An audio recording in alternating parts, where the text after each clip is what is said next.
El Departamento de Justicia de Estados Unidos va a publicar, Michelle, el día de hoy, no sé si ya lo hizo, más de 3 millones de páginas de archivos en el caso del delincuente sexual Jeffrey Epstein. Así es, Vanessa, el Departamento de Justicia ha completado ya la revisión de los registros relacionados con Jeffrey Epstein y publicará los documentos a lo largo del viernes, o sea, el día de hoy.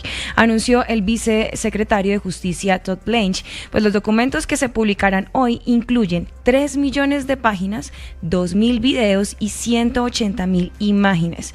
La publicación pues pondrá fin a meses de tensión entre el Departamento de Justicia, los jueces federales y algunos legisladores sobre si publicar o no más de 1 millón de documentos de la investigación sobre el acusado traficante sexual y cómo hacerlo. Según el miembro del Congreso, desean revisar cualquier parte de la respuesta de la producción sin editar. Esto es muy importante porque se había dicho que el Departamento de Justicia podría hacer ciertas ediciones. Solo se van a hacer ediciones respecto a la información de las víctimas, los materiales de abuso sexual infantil o información que pueda poner en peligro la investigación federal activa. Imagínense esa cantidad de material, 3 millones de archivos. Vamos a tener un fin de semana lleno de información sobre Jeffrey Epstein, por supuesto. El secretario general de la ONU, Antonio Guterres, de la ONU, advirtió un inminente colapso financiero del organismo de la ONU en una carta que fue dirigida a los Estados miembros y que fue revelada por Associated Press, la agencia France Press. En ese documento, él hace un llamado en particular a que todos los países cumplan plenamente y a tiempo con sus obligaciones de pago o que revisen en profundidad las reglas financieras de la organización. ¿Qué es lo que pasa? Que Estados Unidos cada vez le está quitando más apoyo a organismos multilaterales y en este caso también a las Naciones Unidas y obviamente pues es uno o ha sido históricamente de los más importantes financiadores desde que la ONU nació. Luego de la Segunda Guerra Mundial, cuando terminó la Segunda Guerra Mundial, con el propósito de que los conflictos en el mundo no se solucionaran de manera bélica. Ahora se solucionan de otra manera, a punta de aranceles. La noticia del momento tiene que ver con el precio de la gasolina, que bajará 500 pesos en febrero. El ministro de Hacienda, Germán Ávila, lo anunció, lo dijo que en los próximos días va a salir el decreto de esa reducción y afirmó Fraile que vienen más reducciones también. Esto en medio de un contexto, Vanessa, del precio internacional del combustible y también de que la gasolina está muy cara. Desde que el presidente Petro llegó al poder, la gasolina pasó de 9.000 a más o menos 16.500. Aquí está con nosotros Mr. Dólar, Vanessa, que es el experto en el tema de los hidrocarburos. ¿Qué más ha dicho el ministro y qué dicen los expertos, Luis Enrique, con estas rebajas que ha anunciado el gobierno? Pues mire, Juan y Vanessa, lo que ha dicho el ministro de Hacienda, Germán Ávila, durante esta rueda de prensa que en estos momentos se está cumpliendo en la Junta del Banco de la República, que a propósito también hubo una sorpresa con una reducción de 100 puntos básicos en la tasa de interés de referencia, es que la gasolina en el mes de febrero, usted lo ha dicho Vanessa y Juan, 500 pesos menos. Hace 17 meses no se presentaba una disminución en el costo del galón de la gasolina.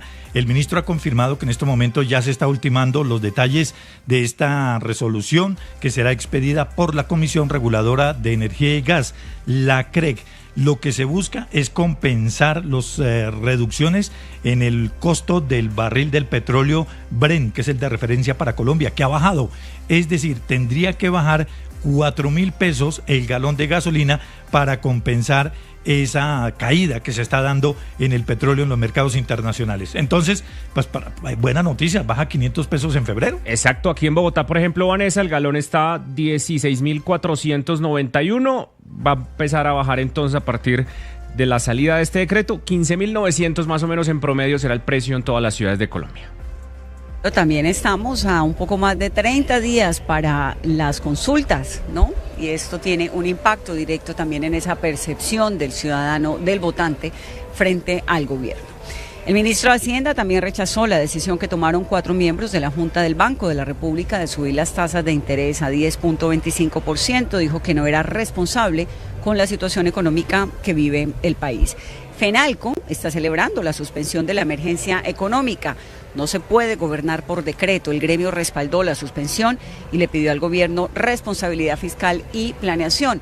Esta es una decisión sin precedentes que toma la Corte Constitucional y es suspender este decreto de emergencia económica que decretó, valga la redundancia, en diciembre el presidente Petro, argumentando que necesitaba una inyección monetaria para poder continuar con su agenda durante este comienzo de año. Pero para la Corte Constitucional no era necesario un decreto de emergencia económica que, como lo hemos dicho y lo hemos repetido aquí, y según la Constitución de Colombia, solamente se usa cuando hay casos extremos que realmente requieren una emergencia, como lo dice su nombre, es decir, una circunstancia que sea realmente extraordinaria. Y eso en diciembre no ocurrió. El presidente Petro ratificó su llamado a las calles, precisamente ante la suspensión provisional de ese decreto de emergencia y a las trabas para el paso de las reformas sociales, dice él, y el salario vital. Vamos a hablar de eso. El desempleo en Colombia fue del 8.9% en el 2025 y en diciembre fue del 8% según el DANE. Ya Luis Enrique también nos va a hacer ese comparativo con el mismo periodo del año previo para saber si vamos mejor o no en términos de empleo. El candidato presidencial, Juan Fernando Cristo, confirmó que va a participar en la consulta del Frente por la Vida por el partido En Marcha, sumándose de manera oficial, Fraile, a esta colectividad interpartidista que va a definir su candidato el 8 de marzo. Este Frente por la Vida es, digamos, el impulso del presidente Petro, que incluso le cambiaron el nombre y hay una serie de acuerdos, y entre otros los acuerdos está en no insistir en una constituyente, y se logró una negociación que hemos estado comentando desde la semana previa para que Cristo y otras personas un poco más de centro participen en esa consulta. En este caso, ese es un logro del exministro Juan Fernando Cristo, que recordemos cuando llegó al gobierno como ministro del Interior, logró hacer que el presidente Petro le bajara un poco la espuma a esa idea que tenía de constituyente hace 2 años. En este caso, Cristo logra varias cosas. Lo primero, que haya un compromiso de no atacar al empresariado, de respetar a la empresa privada y sobre todo el tema de sacar el nombre del pacto de la consulta. Eso se iba a llamar Pacto Amplio, en este caso se llama Frente por la Vida, y lo de la constituyente es de parte de él. Él no va a promover una constituyente. Difícil que los demás se bajen de esa iniciativa del presidente Petro, pero lo cierto es que va ahí. No encontró espacio en la consulta entre Claudia López y Sergio Fajardo, eso no ha terminado de cuajar y se les está acabando el tiempo. Cristo prefiere ir a lo seguro, dijo, como liberal reformista, participé de este gobierno, tengo muchas críticas y soy una opción de centro izquierda que estuvo en este gobierno, pero que tiene grandes diferencias con el presidente Petro. Vamos a ver cómo le va, la fortalece de cierta manera ante la posibilidad, Vanessa, de que no esté en esa consulta Iván Cepeda. Esa definición está pendiente. Mañana la subcomisión en el Consejo Nacional Electoral entregará un informe y sabremos qué va a pasar con el candidato que va punteando en las encuestas.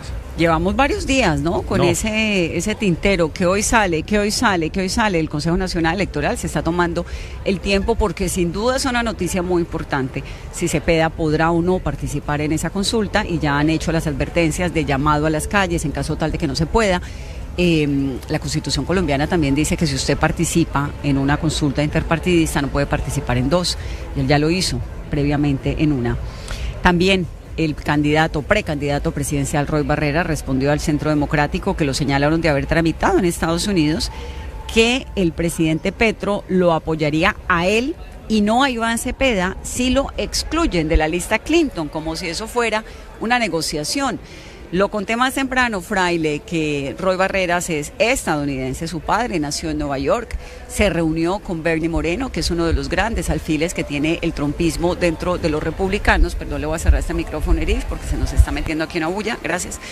Y también en ese contexto de la reunión vinieron los asesores del vicepresidente Vance y terminó en la oficina de él, que tiene oficina en el legislativo de Estados Unidos, porque ha sido senador antes de vicepresidente, y allá hablaron también del proceso de la lucha contra los narcóticos en Colombia y de todo lo que tiene que ver con la reunión con el presidente Trump, que está para la semana entrante.